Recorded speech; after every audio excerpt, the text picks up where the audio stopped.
Muy buenas a todos y bienvenidos al episodio 147 del podcast Historia, el programa con el que cualquier persona puede aprender sobre historia independientemente de su formación o nivel de conocimientos previos. Soy Óscar Hernández, historiador y divulgador histórico. Me puedes leer en mi web Historia y puedes seguirme y contactar conmigo en mis perfiles en Facebook, Twitter, Instagram, YouTube y TikTok. La divulgación histórica, también la divulgación histórica del Antiguo Egipto, siempre pasa, por lo general, por una serie de caminos comunes, por una serie de lugares conocidos, para intentar atraer al público comercial, al público general. Cuando hablamos del Antiguo Egipto y hablamos de la mujer en el Antiguo Egipto, o más concretamente de las mujeres que ostentaron el poder, que tuvieron poder, que gobernaron, pues siempre todos nos vamos hacia Cleopatra, Cleopatra, Cleopatra, como si no hubiera otras mujeres que a lo largo de los 3000 años de historia antigua de Egipto hubieran ostentado ese poder. Y una de las más curiosas, aparte de la tan manida Cleopatra, como he dicho, es Hatshepsut, que en la dinastía 18 ostentó el poder de una manera bastante singular y bastante original, digamos, para la época. Y bueno, puestos a hacer un programa acerca de Hatshepsut y de su importante periodo de gobierno en el Antiguo Egipto, de ese reino nuevo que acababa de empezar, hoy he tenido el placer y el honor de contar en este podcast con una profesional sobre este tema para que nos hable mucho sobre ella. Ella es Laura Huerta, egiptóloga y arqueóloga, más conocida en redes por su marca de personal de divulgación Laura Egiptología. ¿Qué tal estás, Laura?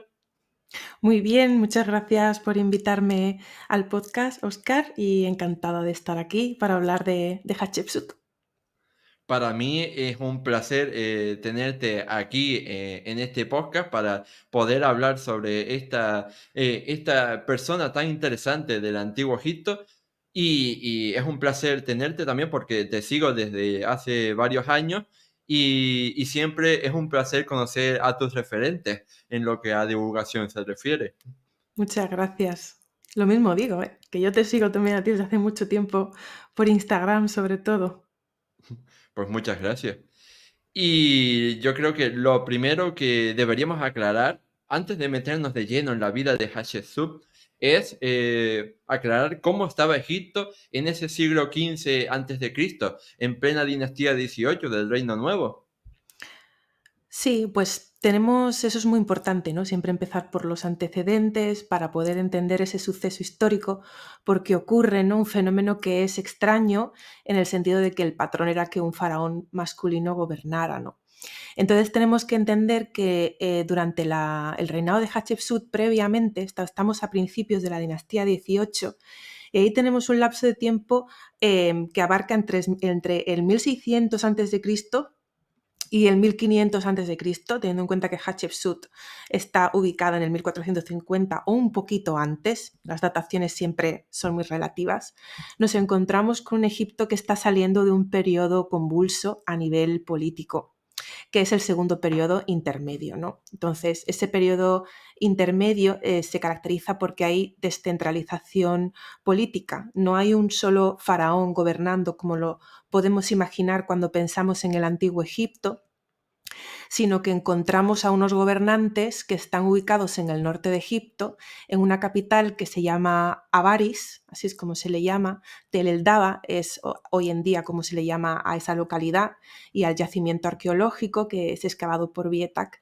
Y bueno, pues aquí tenemos un asentamiento, sobre todo de población procedente sirio-palestina, de semitas, que se fueron estableciendo en Egipto de manera migratoria pues muy lentamente desde periodos anteriores, ¿no? Sobre todo desde finales del Reino Medio, lo que vendría a ser la dinastía 12.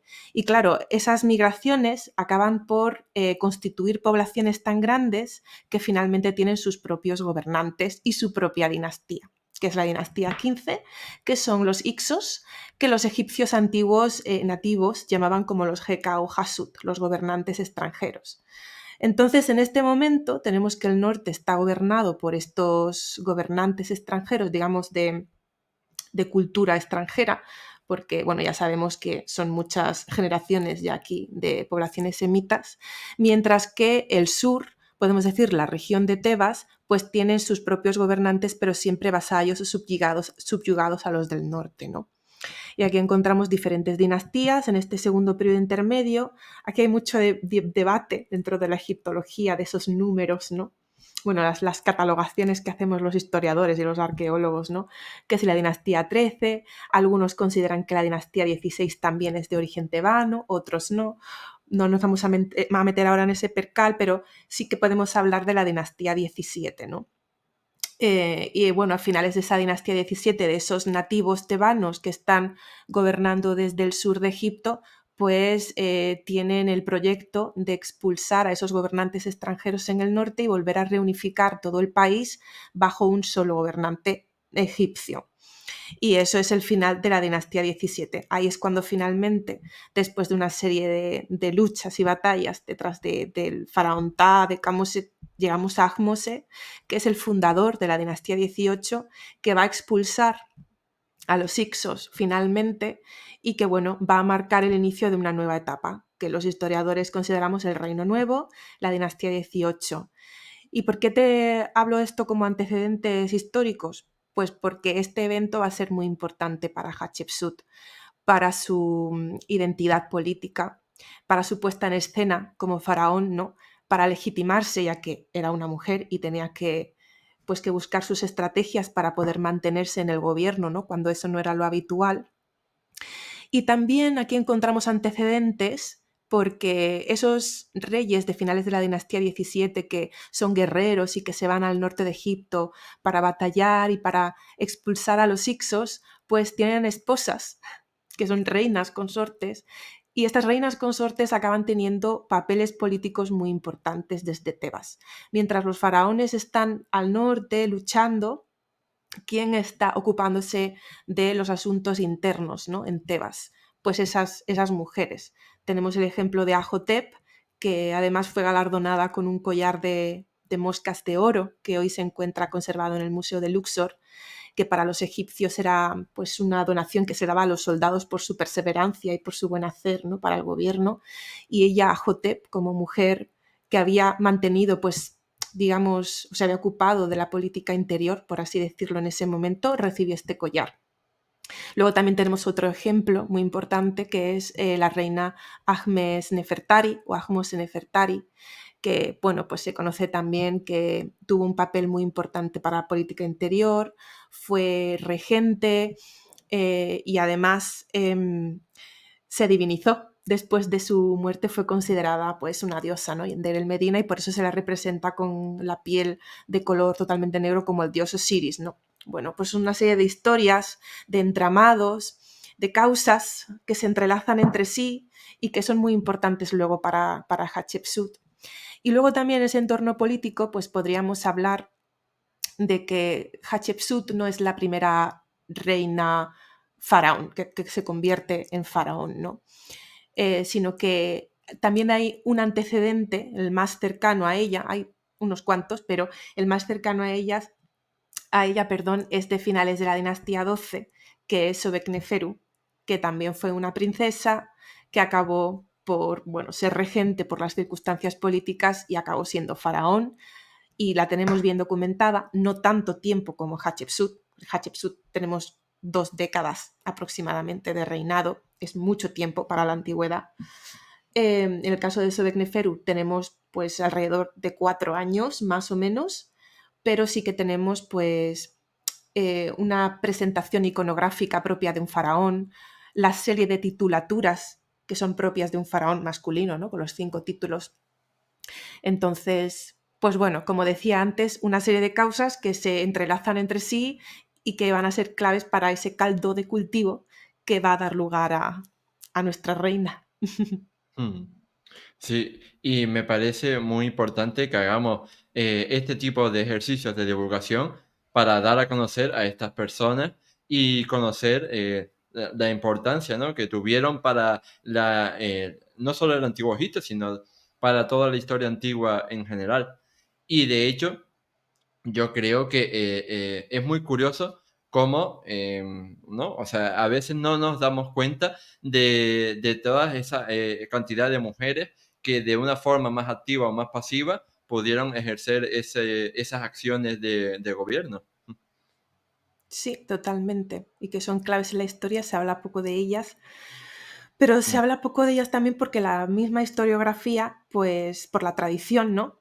mm, No las consideró hasta, bueno, paulatinamente. Quizá en el caso de Hatshepsut, pues digamos que su interpretación dentro de la historiografía pues va modificándose sobre todo a lo largo de los años 60 en adelante, pero también es muy interesante ver cómo nuestra propia mentalidad desde la época contemporánea pues ha ido modificando y conforme se modifica nuestra mentalidad, se modifica la percepción que tenemos de esos personajes antiguos, ¿no?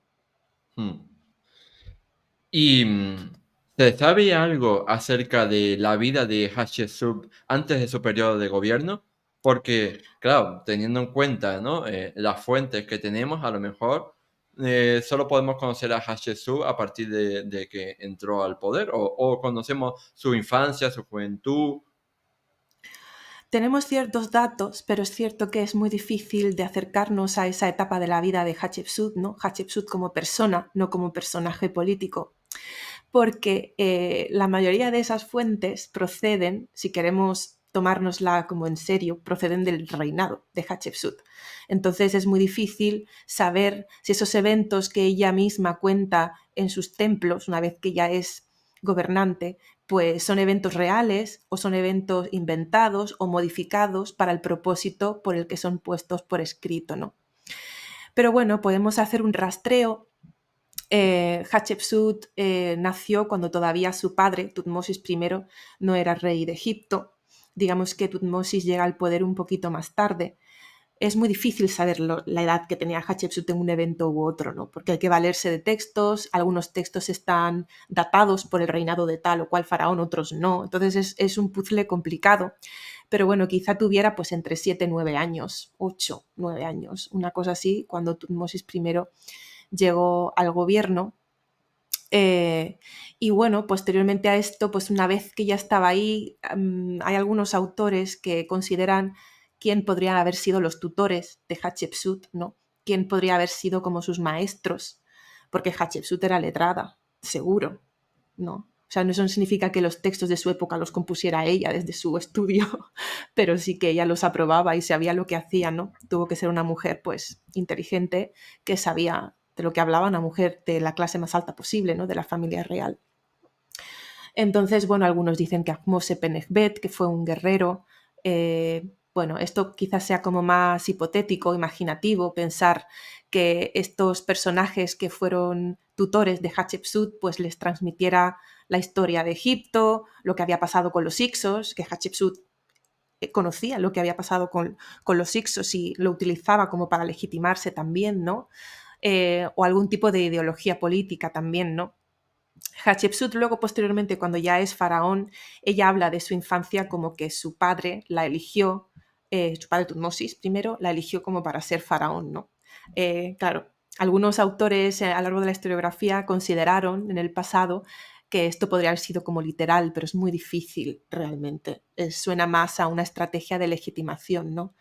Muy parecida a la que usó previamente Sobekneferu, este antecedente de Hatshepsut, ¿no? Que se inspira mucho en la figura de su padre como referente, como que él quiso que yo fuera faraón de Egipto porque vio en mí pues todas las habilidades que eran necesarias. Pero claro, en el caso de Hatshepsut, incluso diciendo que eran los dioses, ¿no? Los que querían que ella fuese rey. ¿Qué más podemos decir la etapa previa a ser faraón? Pues ella, su destino, digamos, fue casarse con su medio hermano, Tutmosis II, que era hijo de Tutmosis I con una esposa secundaria. Así que fue el único heredero varón posible después de la muerte de Tutmosis I, y aquí Hatshepsut ocupa un lugar de reina consorte, todavía jovencita, y además ocupando un cargo que había ocupado previamente esta otra reina que había sido como muy poderosa, Ahmose-Nefertari, que es el título de sacerdotal de esposa del dios que te ofrece pues bastante poder adquisitivo, ¿no? Te ofrece la capacidad de tener tus propios terrenos, tus propios trabajadores, además de un papel religioso importante dentro de lo que es el enclave de Amón.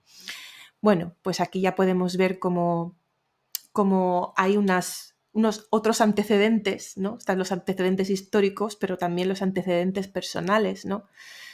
Que fueron claves en Hatshepsut a la hora de conformar su identidad como reina consorte.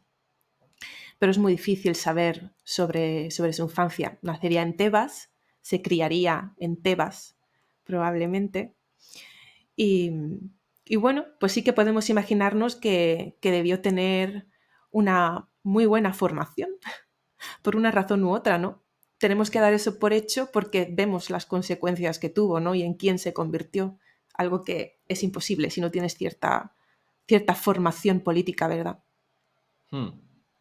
Y hablando de Tutmosis II, precisamente fue el faraón que murió precipitadamente Ujú. y provocó que ¿no? el origen del poder de Hatshepsut, porque su sucesor, ¿no? El futuro Tutmosis III, era todavía un niño muy pequeño en esa época. Entonces había que tener un regente, ¿no? Una regente en este caso, que se encargara de gobernar el país mientras Tutmosis III crecía. Háblanos un poco acerca de este momento en el que Hatshepsut llega al poder.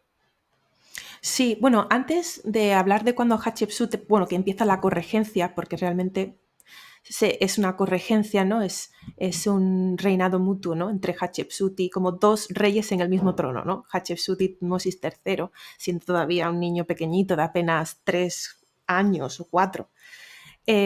Pero sí es cierto que hay un debate ahí historiográfico que piensa que en la posibilidad de que durante el reinado de Tutmosis II, este esposo de Hatshepsut, el padre de Tutmosis III, que nada, duró en el gobierno muy poco tiempo probablemente. De nuevo aquí hay debate, o sea, yo siempre insisto en que siempre hay debate en todas partes. Entonces hay algunos historiadores que consideraron que Tutmosis II tuvo un reinado largo, pero eso está como desechado y la mayoría está de acuerdo con que fue un reinado corto. Y aparte hay otro debate que piensa que podría haber habido una corregencia entre Tutmosis II y su esposa Hatshepsut. Y esto es un poco así, pues, observando los nombres de Hatshepsut cuando aparece el Maat Karra en determinados templos que sabemos que se estaban construyendo todavía durante el reinado de Tutmosis II. Pero esta hipótesis también está generalmente rechazada o desechada, porque en muchos de esos casos el título de Maat Karra, o su nombre realmente de coronación, Maat Karra, fue inscrito posteriormente en esos templos, ¿no? O reinscrito, sobre todo en templos en Nubia y demás. Entonces, bueno, dejándolo así, quedándonos con la versión más oficial, que es que, bueno, ella es reina consorte, sin más, como aparece en muchas representaciones de su época. Una de ellas está, de hecho, en el templo de Luxor, por si alguien va, está expuesto allí. Se ve a ella con forma femenina, como reina consorte. Pues digamos que quedándonos con esa versión oficial, Tutmosis II muere y como tú muy bien decías, pues el único posible heredero varón al trono es Tutmosis III. Todavía es un niño muy pequeño, es es hijo de una esposa secundaria y entonces la única opción viable es Hatshepsut como regente. En este caso no podríamos decir madre regente porque no es madre realmente, no es madre biológica, pero bueno, es madrastra, madrastra regente y tía también, Hmm. porque Tutmosis II y Hatshepsut fueron esposo y mujer, pero eran hermanos por parte de padre. Entonces, bueno, aquí empieza una primera etapa que yo te voy a hablar de las cronologías más oficiales para no meternos en líos y hacerlo todo más sencillo. Pues en esa primera etapa sería entre el año 1 de Tutmosis III y el año 7 de Tutmosis III. Esos 7 años se consideran que Hatshepsut, ella es simplemente regente, como habían hecho otras muchas mujeres a lo largo de la historia de Egipto. No es faraón, sino que es regente. Toma pues las actividades del gobierno a esperas de que ese heredero alcance una edad suficiente como para poder gobernar por sí solo. Por lo tanto, todas las fechas que vamos a ir comentando del reinado de Hatshepsut realmente son fechas de la corregencia de Hatshepsut y Tutmosis III. Todas esas fechas son de Tutmosis III, no de Hatshepsut. Porque si habláramos de las fechas de Hatshepsut como faraón, tendríamos que hablar de que el año 1 en realidad es el año 7. Entonces eso no se utiliza. Siempre se habla de Tutmosis III, desde que muere Tutmosis II, y Tutmosis III oficialmente es el rey, por mucho que sea un niño pequeño, ¿no? Entonces digamos que sí, tenemos esa primera etapa, del 1 al 7 de Tutmosis III tenemos regencia, y a partir del año 7 tenemos corregencia.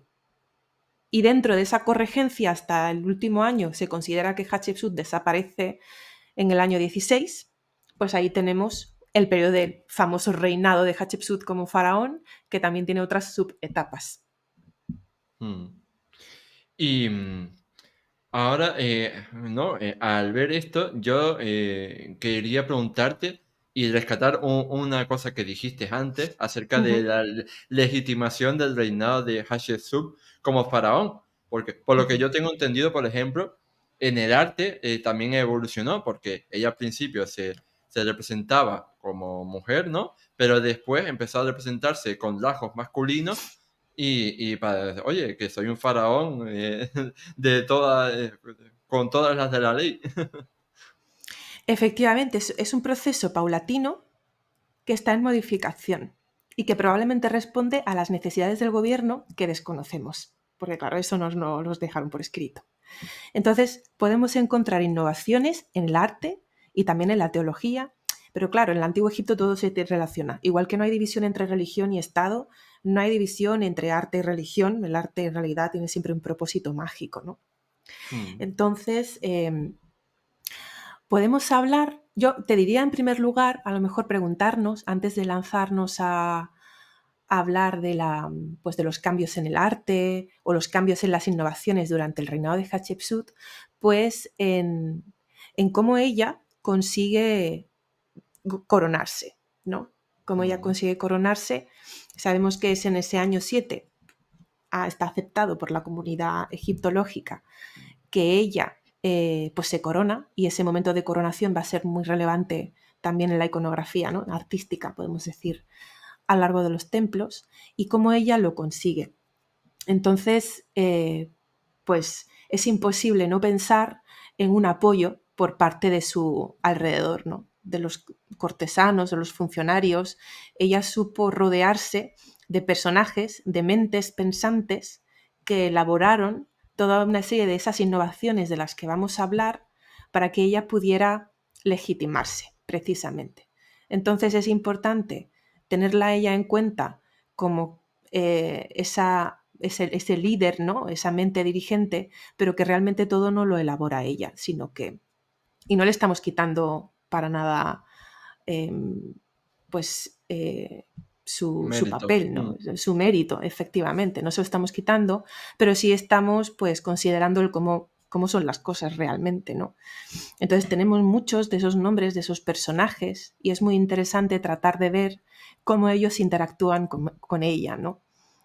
Porque es que sin apoyo es imposible que ella se hubiera podido coronar y mantenerse tantísimo tiempo. Entonces ahí ella fue inteligente, supo saber de quién rodearse. Ahí tenemos personajes como Senenmut, ¿no? Que es el más famoso de todos. Tenemos a Poyemra, tenemos a Yehuti, del proyecto Yehuti, el propietario de la tumba, de la TT11. Y son personajes pues letrados. Sabemos, por ejemplo, que Yehuti era un hombre pues que sabía mucho de los textos antiguos, que le gustaba mucho todo lo que es la escritura y demás, que eso se refleja en la decoración de su tumba y que son clave también para las decisiones políticas que ella va a tomar. Probablemente ella aceptaría o no pues las propuestas, ¿no? Como en cualquier otro gobierno. Y entre esas innovaciones, pues vamos a tener el templo de Der el-Bahari, del que a ver si podemos hablar luego, que es también una innovación inspirada también en el templo que está justo al lado de Der el-Bahari, que es el Reino Medio, ¿no? Y también tenemos innovaciones teológicas que también van a repercutir en ese arte, en qué dioses se van a elegir, qué capillas se van a seleccionar para este templo y para otros templos, ¿no?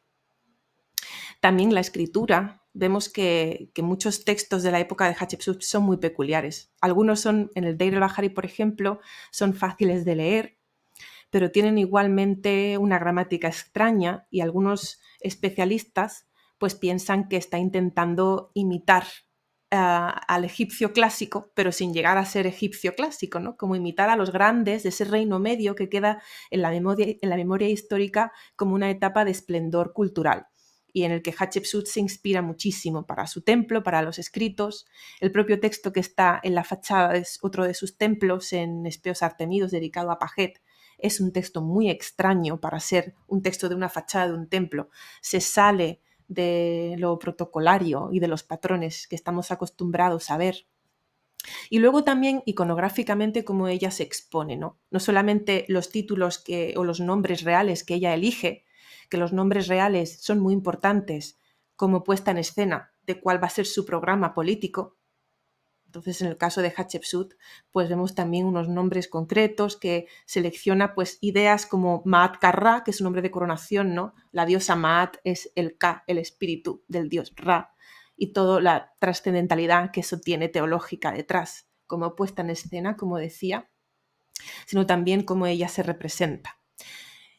Es un todo, es imposible separarlo, ¿no? Y entonces vemos que al comienzo de su reinado, en esa primera etapa de regencia, pues ella se sigue presentando con cuerpo pues femenino, como haría cualquier regente, madre, entre comillas, regente, ¿no? Y luego posteriormente, cuando ella ya se corona, va a haber representaciones de ella con cuerpo de mujer, con vestido incluso, pero con los atributos propios de un faraón, como es el tocado nemes, que es uno de los tipos de coronas, ¿no?, que tienen, o como es el cayado y el flagelo, o como, bueno, estar sentada en el trono. Hay estatuas muy representativas que se conservan hoy en día en el Museo Metropolitano de Nueva York, que se encontraron en el templo de Deir el-Bahari y que son preciosas porque hacen esa mezcla de lo femenino y de lo masculino en este sentido, ¿no? Rostro suave y dulce, más femenino, cuerpo femenino, atributos de faraón. Pero luego también más adelante vemos una transformación más, y es que ella empieza a representarse con cuerpo masculino absolutamente, o sea, absolutamente. Todo el cuerpo masculino, su barba, pero también los rasgos más fuertes, ¿no? Más la musculatura propia del cuerpo de un hombre. Y esto pues ha causado pues mucha sorpresa para los historiadores y para la gente en general en el momento presente, ¿no?, que se preguntan que por qué hacía eso. Y entonces, como comentaba antes, siempre todas esas decisiones responden a requisitos del gobierno que desconocemos. Podemos intuir, pero no lo podemos saber porque no tenemos textos que nos hablen de los problemas que había en esa época, ¿no? Está todo idealizado. Y responde pues a esa exigencia cultural de que la figura del faraón tenía que ser masculina. ¿Cómo ella puede utilizar los vacíos legales, por llamarlo de alguna manera, para poder meter elementos femeninos? Los utiliza. Claro que los utiliza. Por eso en los textos muchas veces ella habla de sí misma en femenino y otras veces en masculino, lo entremezcla. Muchas veces la expresión que nosotros traducimos como su majestad o mi majestad, ¿no?, que en realidad la traducción literal sería mi encarnación, indicando que es la encarnación del Dios, ¿no?, en la tierra, pues en egipcio es Gem-Ef, en masculino, y ella muchas veces utiliza Gemet, terminado en la T, que es la terminación de femenina, como nuestra A. Gemet es, ¿no?, su de ella en femenino, su encarnación. Y esto lo entrelaza con expresiones en masculino, pero también en esos vacíos legales, por llamarlo de una manera, ¿no?, para poder introducir lo femenino, pues lo vemos en los nombres que escoge. Muchos de ellos tienen expresiones en femenino, como por ejemplo Weret GKU, con esa T en femenino, ¿no?, la de los grandes, ¿no?, de las grandes magias, que ya lo utiliza mucho, es el término de una diosa, es el término de una diosa que ella utiliza mucho para vincularse a ella. Y luego en su nombre, que antes me he liado un poco, dentro de su nombre tenemos Wadjet Remput. ¿Qué es lo que quería decir? Wadjet Remput, tenemos el Wadjet como el verde, pero en femenino. Watch masculino, Wadjet en femenino. La de los años verdes, la tenemos en femenino. O por ejemplo el uso de las diosas, como Maat, Maat Karra, ahí tenemos el elemento femenino que es la diosa. Entonces, bueno, pues aquí tenemos detallitos, pero sí es cierto que en su puesta en escena, pues al final tiene que acabar recurriendo a los elementos propiamente masculinos. Pero bueno, esto también lo tenemos que entender por lo que significa ser faraón dentro, en el antiguo Egipto. Porque el faraón no nace, se hace. No sé si en nuestra tradición o en la monarquía, digamos, que nosotros podemos pensar, en nuestra tradición más reciente, que es como por la gracia de Dios, pues ha nacido hijo tal y tiene que serlo, ¿no? En Egipto, aunque nos sorprenda, no necesariamente. Si es verdad que la entidad de Faraón es una encarnación del Dios, pero la persona no necesariamente. O sea, sí que hay una herencia. Si mi padre fue rey, yo probablemente seré rey. Y también hay una mitología que lo sustenta, que es el mito de Isis y Osiris. Pero hay cambios de dinastía, hay cambios de ejemplos. Entonces hay que separar la persona del faraón. Y el faraón es lo que en inglés le llama office, que es como una entidad. Y cuando el faraón se corona, pasa de ser persona a ser faraón. Se transforma en esa entidad. Entonces Hatshepsut, por eso representa muchas veces la coronación a lo largo de sus templos, porque se representa asumiendo esa entidad. Y esa entidad, por naturaleza, es masculina. Por eso tiene que asumir los atributos masculinos, aunque digo que ella intenta meter ahí sus cositas femeninas, sí. Sí, es que una cosa que tenemos que aclarar en este sentido es que en el antiguo Egipto no existía la figura, digamos, de la faraona. O sea, bueno, es que eso lo adoptó Lola Flores, pero ya está, Sí, que ella no es la única. existía el título de faraona. O sea, todas eran reinas, nada más, porque el título de faraón era exclusivo de hombres. De hecho, la super famosa Cleopatra VII nunca fue faraona, fue simplemente reina y siempre tuvo que estar casada con alguno de sus hermanos, como Ptolomeo XIII o Ptolomeo XIV, para poder legitimar, ¿no? su estancia en el poder. Entonces, yo creo que ahora, precisamente, hablando de esto, yo creo que cabe hacer una pregunta que es precisamente ¿cómo era la relación entre Hatshepsut y Tutmosis III? ¿Fue en todo momento leal hacia el futuro faraón o había tiranteses? ¿Se sabe algo en este sentido? Bueno, una vez más, como tenemos los registros que ellos nos legaron siempre como todo muy oficial, no nos ha llegado nada personal, ¿no? De lo que ellos pudieran haber tenido como relación, pero sí que podemos intentar leer entre líneas, ¿no? Entonces, vemos que dentro de esa etapa que antes hemos mencionado entre el año 7, que ya se corona, y el año 16, que ya la perdemos, tenemos diferentes subetapas y yo te podría comentar como dos principalmente. Hay más, pero vamos a hablar de dos. La primera, Tutmosis III pasa a un tercer plano.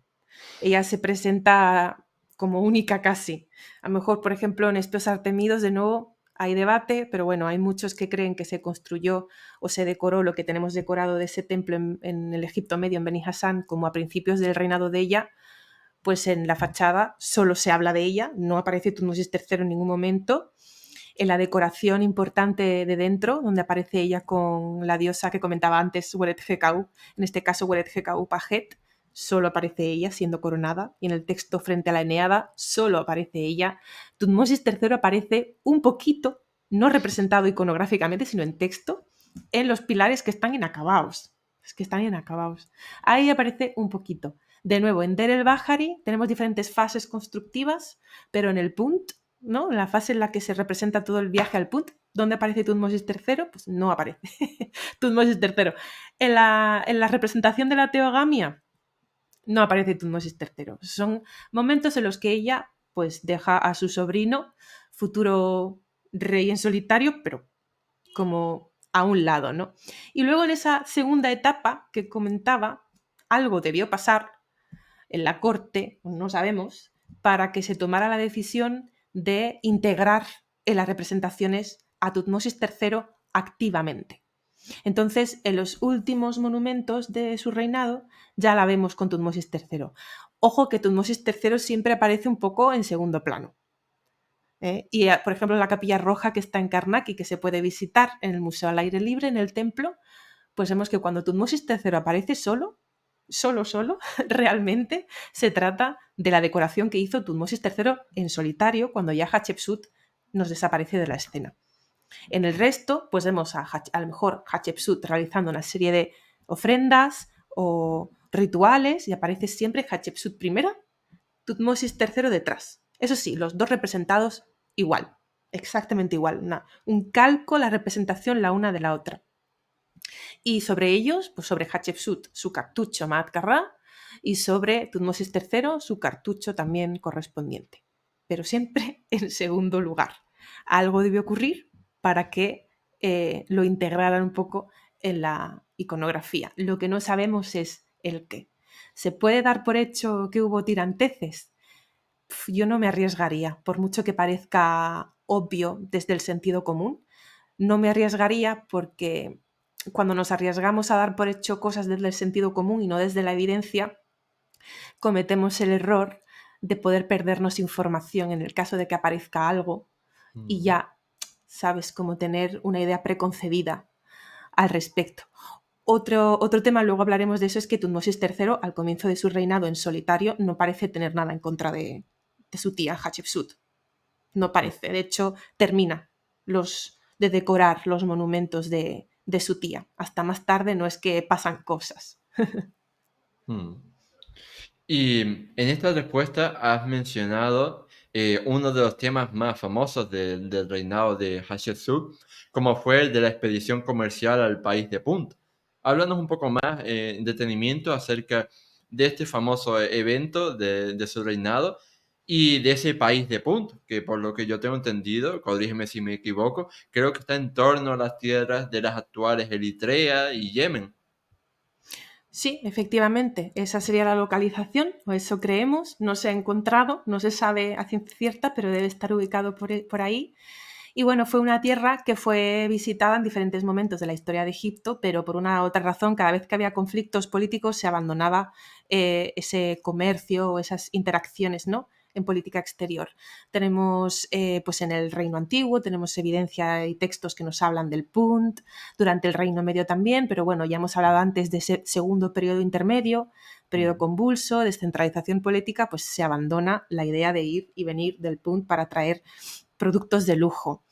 Y Hatshepsut, pues según cuenta ella, porque se le presentó el dios Amón, eso lo cuenta ella en estos textos, ¿no?, que están en Deir el-Bahari, pues decidió llevar a cabo una expedición pues bastante al comienzo podemos decir, de su reinado como faraón, ¿no?, que vendría a ser, ella se corona en el año 7, pues en el año 9 se da esa expedición y en el año 10 regresan. Hatshepsut no participa, ella no va al viaje, ella se queda obviamente ejerciendo sus actividades políticas, pero manda a gente de confianza y cuando regresan, pues regresan cargados de bienes de lujo, bienes exóticos, animales que nunca habían visto, de los que solo habían leído y escuchado del pasado.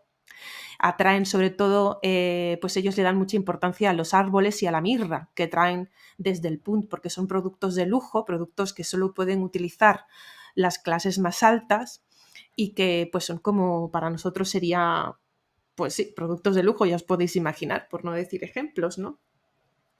Y claro, no solamente esto, sino que tiene toda una carga religiosa, porque gran parte de esos bienes que traen del Punt pues se donan, por así decirlo, al templo de Amón, y además esos árboles se utilizan para los jardines de su templo funerario en Deir el-Bahari, ¿no?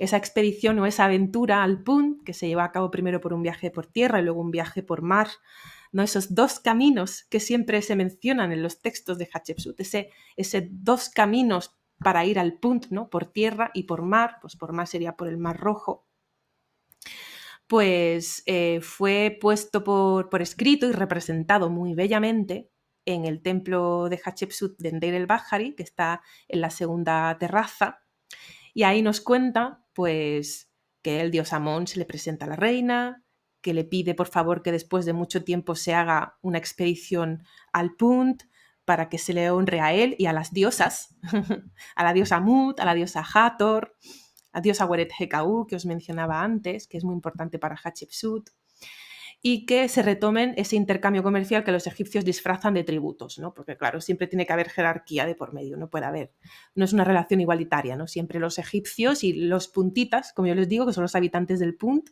pues están felices de poder mandar esos tributos a la reina Hatshepsut, ¿no? A su majestad. Se representan esas tierras en la iconografía con casas que tienen como en Asturias, ¿no? Que tienen como que están en alza, pues sobre las aguas, porque se ve que era un terreno como muy acuoso, muy tropical. Se representan peces, se representan los árboles, se representa a la reina, la mujer que tiene unas características fisiológicas muy curiosas. Y posteriormente se representa cómo ya llega la expedición y hay que contabilizar todos esos bienes que llegan del Punt, ¿no? Pues para hacerle los tributos necesarios al templo de Amón, etc. Y también sabemos pues quién pudo estar implicado en la contabilización de esos bienes que llegan desde el Punt, que es nada más y nada menos que Yehuti, el tesorero de la reina de la época de Hatshepsut.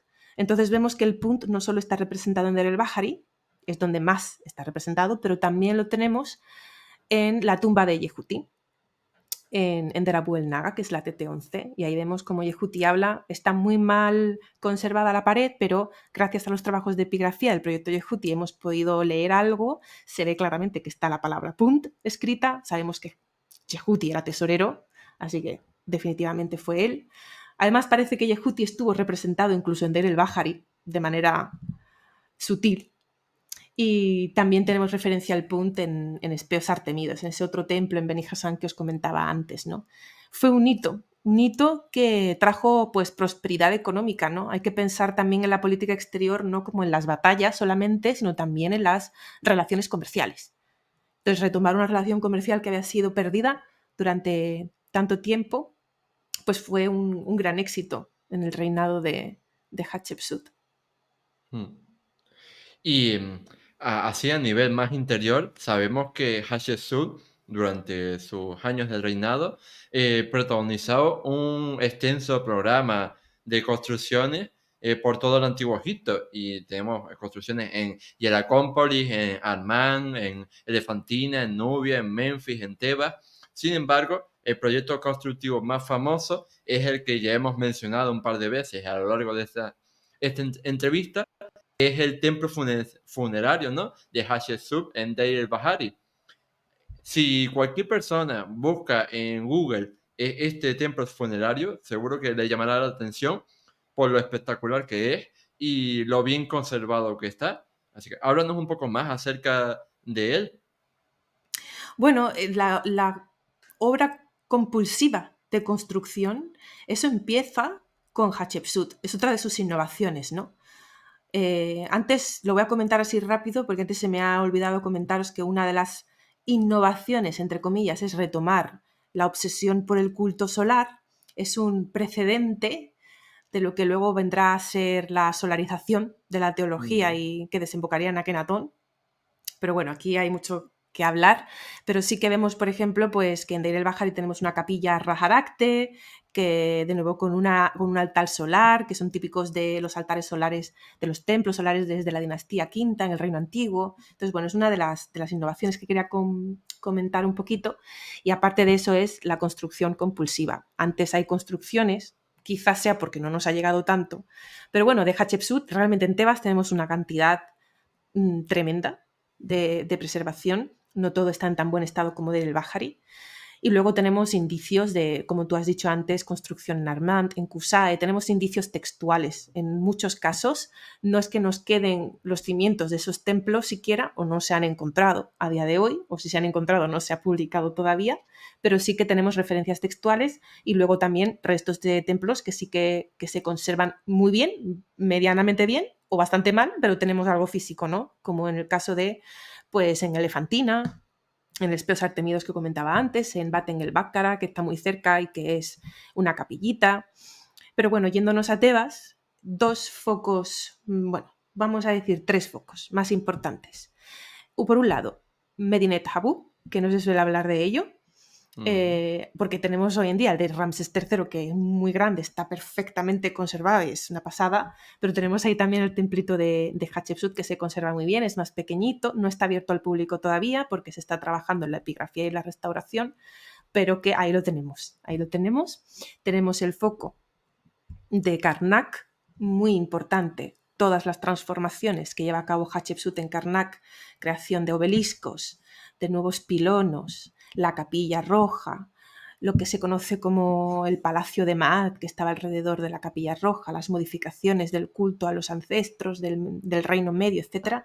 Ahí tenemos muchas modificaciones y el tercer foco y el que más se conoce es, como tú dices, el de Deir el-Bahari, un enclave muy importante para los antiguos egipcios de su época porque se consideraba sagrado por una razón que os va a interesar mucho, y es que es un lugar sagrado de la diosa Hathor de Tebas, de la montaña. O sea que tenemos aquí una diosa a la que se le había rendido culto tradicionalmente desde hacía mucho tiempo, que fue muy importante en el Reino Medio y por eso tenemos el templo de Mentuhotep, que también tiene no es exactamente igual que el de Hatshepsut, es más pequeñito, pero tiene una forma que es muy parecida a la que luego pues, desarrollaría Hatshepsut, que está inspirada en él.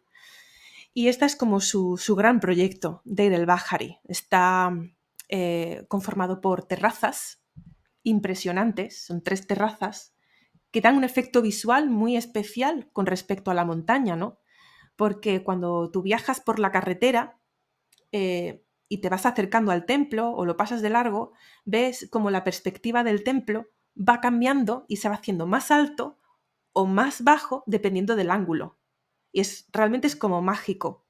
Entonces, seguramente los egipcios que pasearan por allí o que pasearan desde el Nilo, ¿no?, en las barcas, verían ese templo como realmente la entrada sagrada a la montaña, porque son terrazas, ¿no?, que van hacia el interior de la montaña. El templo tiene 2 partes, un saliente, que son esas terrazas, y un entrante, que ya está excavado dentro de la montaña. Entonces es la entrada sagrada a la casa de los dioses de Amón, de la diosa Hathor, también, que es la señora de la montaña, y es como, sí, la entrada al más allá, y es funerario. Es funerario, claro, es en honor a la reina para toda la eternidad, a su alma difunta. Entonces es como la entrada mágica al más allá. Y hay otro tema muy interesante, antes de hablarte más del templo si quieres, y es que la Hatshepsut tiene 2 tumbas. Tiene una tumba como reina consorte que la abandona, es un proyecto que cuando dice, mira, ya soy faraón, pues necesito algo mejor, ¿no? Y se va al Valle de los Reyes. Hay debate de si el Valle de los Reyes lo inicia Tutmosis I, lo inicia ella, no nos vamos a meter ahí, pero ahí hay una tumba de Hatshepsut que es enorme, es muy larga y es muy curiosa porque por dentro de la montaña excavada tiene una forma que se va acercando todo lo que puede por dentro de la montaña a su templo de Deir el-Bahari.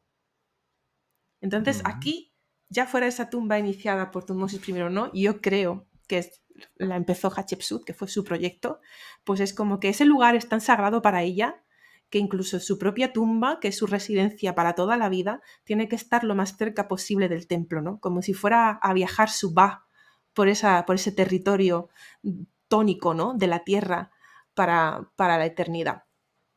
Y además, cuando entras ya en el santuario central, porque tiene muchas capillas el templo, aparte de las terrazas, y tiene el santuario central, que los que hayan visitado el templo, pues seguro que lo tienen en la cabeza, que está dedicado al dios Amón. Aquí tenemos mitad del santuario con Tutmosis III y mitad con Hatshepsut, eso lo tengo que decir para hacerle un poco de justicia a Tutmosis III también. La parte de Hatshepsut damnificada, eso sí, pero bueno, ahí tenemos a uno y al otro, y ya es cuando se entra, y si tú dentro del santuario miras hacia afuera, te das cuenta de que las líneas de las terrazas están dibujadas hacia el interior del santuario, como si todo llevara a una puerta, como comentaba antes, y la puerta a ese más allá está justo en el santuario, de lo más grande a lo más pequeño. O sea, hay un proyecto teológico detrás, mágico, que seguramente hay un gran porcentaje que se nos escapa porque ni siquiera lo vemos, ¿no? Y luego, como comentaba, no solamente esto, sino las capillas. las capillas de conmemoración a los dioses. Tenemos a Anubis, es un templo funerario, Anubis no puede faltar, ¿no? Como dios de la momificación y como el guardián del más allá y el guía, como Wetpawet que te guía y, bueno, el que te abre las puertas, ¿no? Para ese otro mundo. No puede faltar una capilla a la diosa Hathor, por supuesto, donde antiguamente estaba una capilla anterior. Ella construye esta capilla preciosa que tiene, todavía conserva muy bien su policromía. El interior está cerrado al público, pero hay publicaciones con fotos que se puede ver. Y bueno, en esa terracita que se conserva y en la que sí se puede acceder, tenemos unos pilares hatóricos preciosos con la cara de la diosa, que es otra innovación de la época de Hatshepsut, el uso de pilares hatóricos. Son pilares que tienen la carita de la diosa Hathor como mujer, pero con orejitas de vaca, porque es una diosa vaquita, y que sobre su cabeza lleva representada una naos como si fuera un sistro. Entonces esos pilares mágicamente sonarían con un sonido que nosotros no percibimos para llamar a la diosa hacia el interior de la capilla, porque los sistros son instrumentos que usaban las sacerdotisas para invocar a la diosa y también para proteger el terreno sagrado, ¿no? Y luego más arriba, ya en la última terraza, tenemos a la derecha la capilla de Rajarakte. No podía faltar ese aspecto solar que comentaba que es tan importante para Hatshepsut, que ella se considera a sí misma hija del dios Amon-Ra, ¿no? Y luego también a la izquierda tenemos otras capillas. Una que se abrió durante muy poco tiempo también Amon, otra que es hacia la propia Hatshepsut, otra capilla que es a Tutmosis I. Esas están algunas mal conservadas, otras están todavía siendo pues estudiadas y están cerradas. Y luego con respecto a la decoración, pues esos dos puntos más importantes que os comentaba, pues es el de la expedición al Punt y la teogamia, que es pues el mito por el que se narra cómo el dios Amón pues decidió engendrar a Hatshepsut y para ello pues tomó la forma de Tutmosis I para engañar a la madre de Hatshepsut, la reina Ahmose. Entonces se presenta entre ella y claro, Ahmose pues ve a Tutmosis I, pero sabe que algo raro pasa porque huele diferente, ¿no? Y el texto nos dice, huele como a los dioses. Bueno, no importa, me voy a hacer la tonta. No dice eso literalmente, pero bueno, más o menos es lo que hace. Y entonces se representa una unión física con la iconografía egipcia, que son los dos, el dios Amon-Ra, ¿no? Que se está haciendo pasar por Tutmosis, y la reina Ahmose, pues están con las manos entrelazadas, sentadas en un trono, con diosas protegiendo en cada uno de los lados de un trono, no, de un lecho, del lecho donde se está dando el evento de amor. Y pues después de esa aparición mágica, el texto nos cuenta que al cabo de un tiempo el dios Tot, ese es el dios de la sabiduría, se le presenta a la reina Ahmose y le dice pues que estás embarazada del dios Amon-Ra. ¿A qué no sonará esto? ¿A qué no sonará esto? Y además estás embarazada del futuro faraón de Egipto, porque Amon-Ra quiere que esta niña, que Hatshepsut, sea la gran amada de Amón, que sea el faraón de Egipto y que lleve a todo el pueblo, a los Regit, a la prosperidad bajo su protección. Y luego nos describe pues todo el nacimiento de la niña, cómo los dioses la cogen, cómo el dios la presenta a la Enéada de los dioses, que son los dioses de la creación, y los dioses están maravillados, súper contentos de que haya nacido la futura faraón de Egipto, y así ella pues es uno de sus medios para legitimarse, ¿no? Decir que ella es reina, en este caso sí, por la gracia de Dios, ¿no? Porque así lo ha querido Amon-Ra, aunque sea una mujer. A mí me parece espectacular todo este tema de la teogamia y yo creo que hasta podríamos hacer un episodio monográfico hablando sobre las teogamias más locas que se dieron en el Antiguo Egipto porque son bastante curiosas y bastante divertidas de aprender. Totalmente, sí. Y para ir terminando ya este programa, quería preguntarte acerca de la desaparición de Hatshepsut, creo que en torno al 1458 o 1457. Y, por supuesto, la posterior damnatio memoriae que sufrió esta gobernante. Háblanos un poco de las dos cosas, de su desaparición, muerte, y de su damnatio memoriae, por qué la condenaron al olvido. Sí, es de los temas más misteriosos, es el final del reinado de Hatshepsut. No sabemos de qué murió, tampoco sabemos si tenemos la momia, pero hay, de nuevo, como siempre, debatimos y no sabemos si la momia realmente es Hatshepsut. Algunos piensan que sí, otros piensan que no. Inevitablemente, aunque si la momia fuera ella, tampoco se puede decir de qué murió, porque no es nada fácil para los paleopatólogos determinar la causa de muerte de una momia. Tiene que ser algo muy evidente, muy evidente, tipo un tumor o algo que tú sepas que es letal. Pero de otro modo es muy difícil saber si es incluso muerte natural o no. Entonces, bueno, con la momia no podemos contar como para saber qué le pasó. Sabemos que a partir del año 16-17 ya no tenemos registros de ella. Podemos suponer que es porque muriera. Suponemos que es por eso. Y ahí queda. Ahí queda. En el enigma, Tutmosis III, como comentaba antes, cuando ya está gobernando en solitario, al principio mantiene pues todos los monumentos de Hatshepsut, y no solamente eso, sino que los termina su decoración, muchas veces ya se incorpora él también en solitario, ¿no? Para decir, bueno, yo también estoy aquí. Y a finales, cuando ya está más avanzado el gobierno en solitario de Tutmosis III, que creo recordar así de memoria, no sé si era a partir del año 30, pero no estoy recordando de memoria. Pero bueno, lo que sí sé que es al final del reinado de Tutmosis III, cuando ya quizá pudiera estar el trono más en conflicto a ver quién es el heredero, ahí comienza la damnatio memoriae. Y esto es así porque en Karnak, bueno, en su momento Tutmosis III decide desmantelar la capilla roja de Hatshepsut, entonces separa sus bloquecitos y reutiliza sus bloquecitos en diferentes partes del templo, ¿no? Pero no los borra. Es decir, que la damnatio consiste en borrar la iconografía de la reina, sus nombres, sus imágenes, si es esculturas, pues romperlas, y si está en relieve, pues repiquetearlas, ¿no? Como digo yo. Y bueno, pues se desmantela, ya él termina de decorar la capilla, luego la desmantela, reutiliza los bloques, esto es muy común entre todos los faraones egipcios de toda la historia, no es nada raro, y luego decide construir un nuevo muro sobre esos bloques donde él va a exponer sus victorias en Siria-Palestina y demás. Entonces, casualmente, los bloques que habían sido reutilizados en otras zonas del templo y que tenía expuesta a Hatshepsut se borraron. Pero los bloques que quedaron por detrás del muro, que ya no eran accesibles, claro, ahí no se podía acceder para repiquetear nada, entonces ahí se quedó la representación intacta. Por eso se considera que la damnatio tiene que darse después de la construcción de ese muro. Y sabemos que es a finales del reinado, cuando ya se habían dado estas campañas, ¿no? En el extranjero por parte de Tutmosis. Entonces es por eso que sabemos que la damnatio se da tarde.